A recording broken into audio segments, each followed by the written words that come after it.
characters. Heroes. Misaki. Naturally, as the protagonist of the show, Misaki is one of the characters with the most development and complexity. The first episode is dedicated to showing how Misaki breaks the traditions of the standard shoujo heroine for the time. She isn't very intelligent, is often late to school, and can be a bit lazy and childish.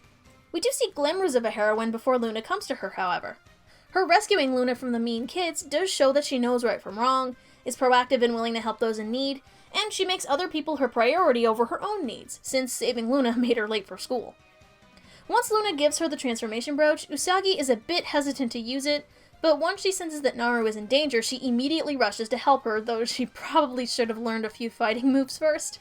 The first season focuses on Usagi's development from a normal girl into a heroine. Despite the fact that she isn't smart or cries a lot, when it comes to fighting the monsters, Usagi does her duty. This attitude is probably why Sailor Moon is such a beloved character. She isn't particularly smart or athletic, she doesn't exactly have the right aptitude for fighting bad guys, and yet she does it anyway. This is an incredibly powerful message. Her personality can be a little inconsistent once she's been revealed as the Moon Princess. She'll have moments of maturity, often if she has a nightmare about what's happened to Maru, but then she'll go back to being childish. This is a problem that the anime version tends to suffer from versus her manga counterpart. The anime portrays her as much more childish and lazy overall, and while she can be like that at times in the manga, overall she does become more mature as the books go on. Usagi is used for a lot of slapstick and comedy, which the anime has a much more comedic tone than the manga generally does. However, when it is time to get serious, Usagi does what she needs to do. For her first season, Usagi's personality works just fine. It isn't really much of an issue until the later seasons.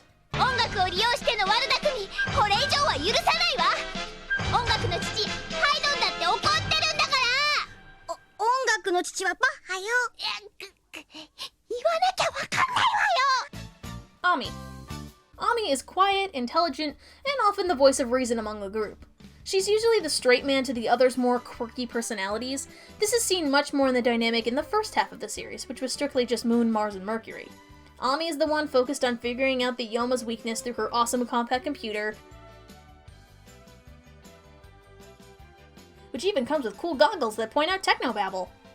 Ami does start off as pretty quiet and reserved, but after hanging around with the other girls, she starts to come out of her shell a bit more. She even has a cute little romantic subplot with a boy named Rio, though this never gets brought up again after this season. It introduces the conflict of her being torn between her duty as a warrior versus having a social life, but it's kind of watered down in the anime overall and doesn't really go anywhere. That concept is mostly reserved for Minako's prequel stories as Sailor V. Overall, Ami acts as the mature and responsible member of the group, though she can have her moments of embarrassment.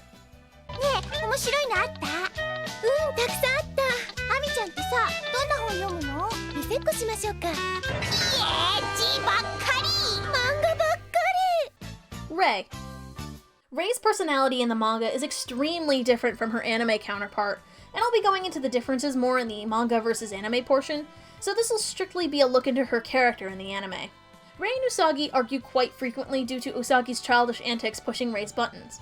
Rei has a fiery temper, get it? And has a lot of comedic outbursts throughout the episodes.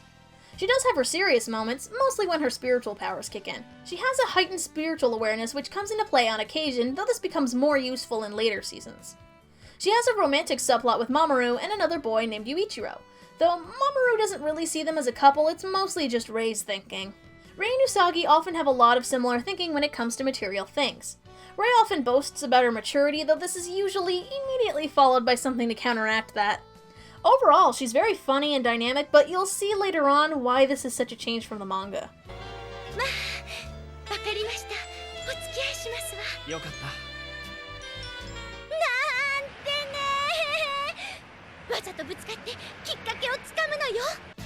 Makoto.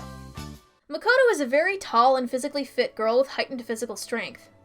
What's so cute about her is that despite her size and physical prowess being a large part of her personality, she's also one of the most traditionally feminine of the group. She's an amazing cook and has a lot of homemaking hobbies such as sewing and gardening. This is seen a lot more often in the manga, but we do get glimpses of Mako's talents in the anime too. The anime plays up more of Mako's insecurities about herself. There's a running gag about Mako falling in love with men who remind her of her senpai who broke her heart, and while this is played for laughs a lot, When we find out that the guy broke her heart because she was too tall and masculine for him, it's extremely heartbreaking. Mako hides a lot of that sadness, but Usagi brings out a lot of the good in her. Usagi isn't afraid of her, and even gives her a cute nickname, Mako-chan, which Makoto is grateful for since her name is traditionally more masculine. Mako often ends up going along with a lot of Usagi's silliness, though this isn't always the case. She's fun, playful, and isn't afraid to throw a fist or two if the situation calls for it.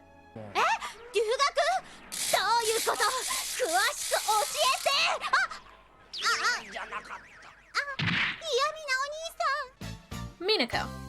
Unfortunately, Minako isn't really introduced until about 70% of the way through the story, so she doesn't get a ton of screen time before a lot of the major plot occurs. Minako originally was awakened to Sailor V, although this is never really explained why in the anime. As stated earlier, Minako has her own prequel manga that goes into detail why she awakens as Sailor V first versus Sailor Venus, though this backstory is changed in the anime. The anime shows that she traveled to London to investigate a case involving a Yoma, and she falls in love with a man named Alan. She befriends a London police officer named Katarina, but after an incident where she believed Minako to have been killed, Minako finds out Alan and Katarina love one another, so she leaves London to go back to Japan. Oh, soap opera bullshit. Have to wonder how exactly that went over with her parents, though. Hey, Mom, I'm gonna travel to London. Why? No reason. Though, to be fair, we never actually see anyone else's parents in the anime besides Usagi's. The closest family member anyone else has who even shows up is Rei's grandfather. Although Minako's screen time is a bit limited, we do see that she gets along well with the other girls, in particular Usagi. We see her hanging out at Usagi's place watching television with her, so we have to assume they've formed a decent friendship by then. Minako's background as an experienced senshi doesn't come up that much, so it's really odd that the anime kept that background for her, especially since they completely eliminated a crucial plot point for her that involved her background as an experienced senshi. Despite her limited screen time, Minako comes across as fun and a little silly on occasion, but when it comes to her duty, she is ready and able.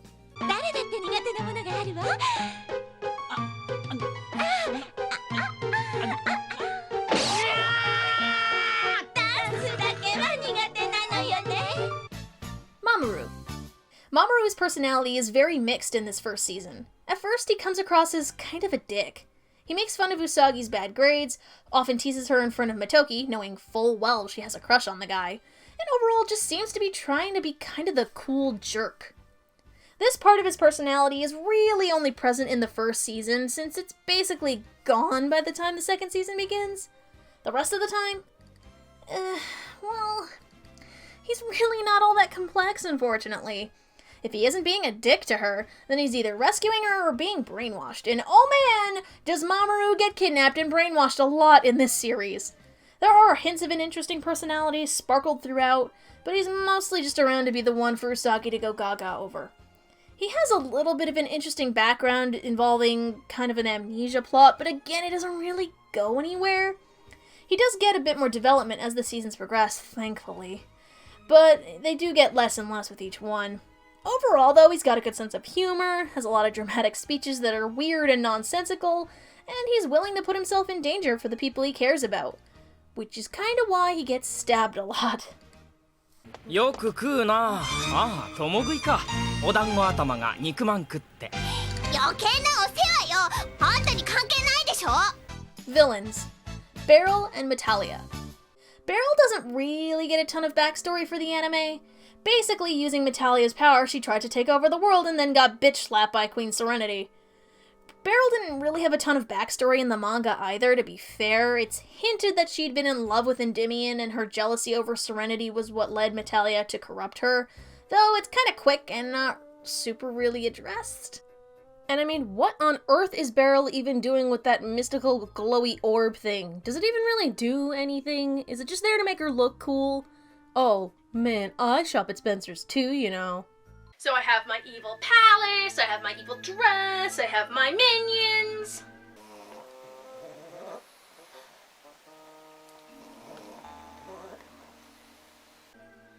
Sort of. But, oh, damn it. How am I supposed to appear intimidating if I keep doing this with my hands? If only I had something that would make me still look intimidating and that I'm doing something, but not really. I know! Suddenly, I'm much more intimidating now. Look, I'm sort of doing something. Go, do whatever it is you're up to. What? Metalia herself is just an entity of evil that wants to take over the world with the power of darkness or whatever, which is pretty standard for a Mahou shoujo story. Generally, though, this starts the chain for the rest of the Sailor Moon series of having the actual big bad be some sort of force of evil without a ton of complexity, and all the underlings are the ones with all the development. なぜ月の王女をかばう？お前は地球の王子。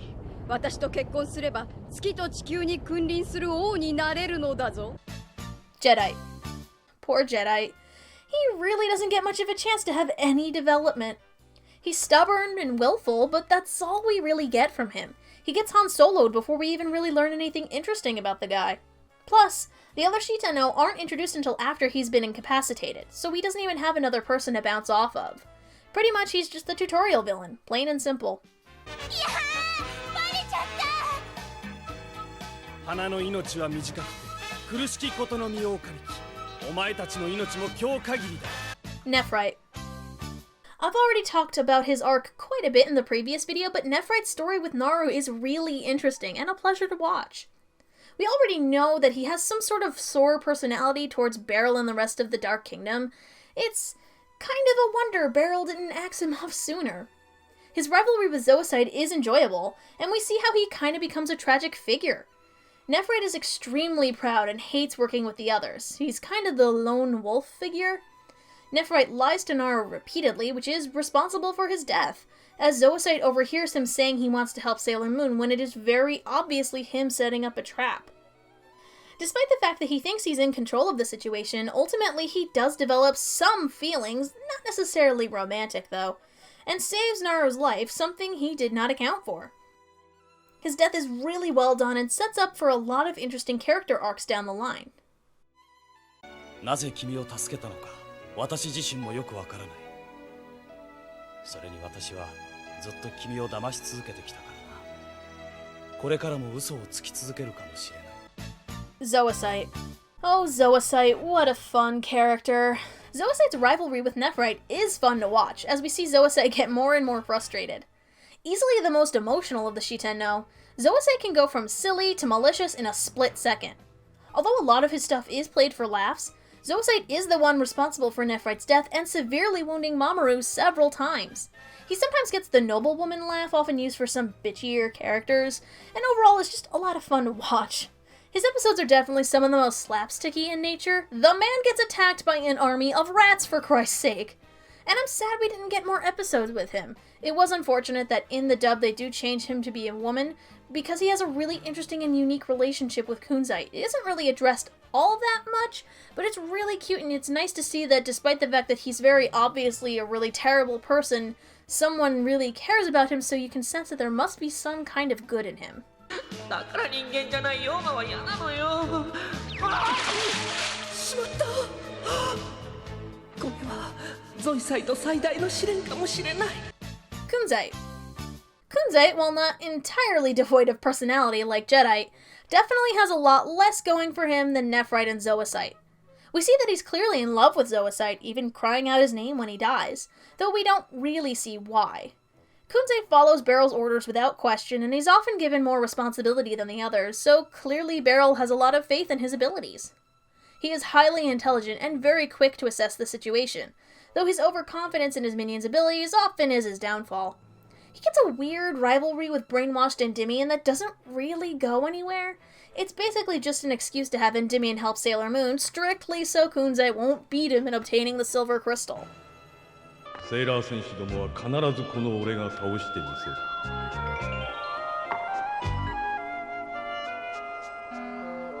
ゾイサイト。Supporting characters. Luna. Luna serves as Usagi's mentor, teaching her how to use her various attacks and gadgets and actively trying to make Usagi a better fighter. Usagi often fights her on this, focusing less on training and more on her own life. Luna gets frustrated with Usagi's tendencies, but as the series progresses, she becomes very protective of Usagi, even standing up for her when the other Senshi question her leadership position. Usagi can be just as protective of Luna, such as when a possessed Shingo hits Luna. Luna is almost like a big sister figure to Usagi as well as a mentor, doing her best to try and make Usagi be a better person overall. ちょっとウサギ、私だって王女様探しとかいろいろやることがあるんだから。漫画読んでる。Artemis. Artemis doesn't really get a ton to do this season, since him and Minako aren't introduced until very late into the season. He's mostly just the exposition fairy for this season, explaining what Luna has not been told, or pointing out the rather obvious. We don't really get to see his relationship to Minako until later seasons, and overall he's mostly just a way to get the plot explained to the other characters. あ、アルテミス。わかっちゃったかな。いや、今日は通信機の調子が悪くて。Naru. Naru, as Usagi's best friend, is the motivation for her to become Sailor Moon. Naru's relationship with Nephrite was a really good way to give her character more depth, since in the manga, Naru really doesn't do much outside of that first monster attack. Naru is a means of showing off the good personality traits of other characters. Not only does she serve as the catalyst for Nephrite's redemption, but she's an example of why Usagi is a good person. Take the episode where her and Naru visit Chinatown. The other girls think that Usagi is shrugging off her duties and just having fun. However, it actually is Usagi trying to find a way to cheer up Naru and help her through her grief. Naru is a means of making other people appear better or more complex. And also, yeah, damsel in distress and what have you. この落ち込みを見りゃわかるでしょ。ダメだったに決まってるじゃない。あ、傷ついた。ごめん。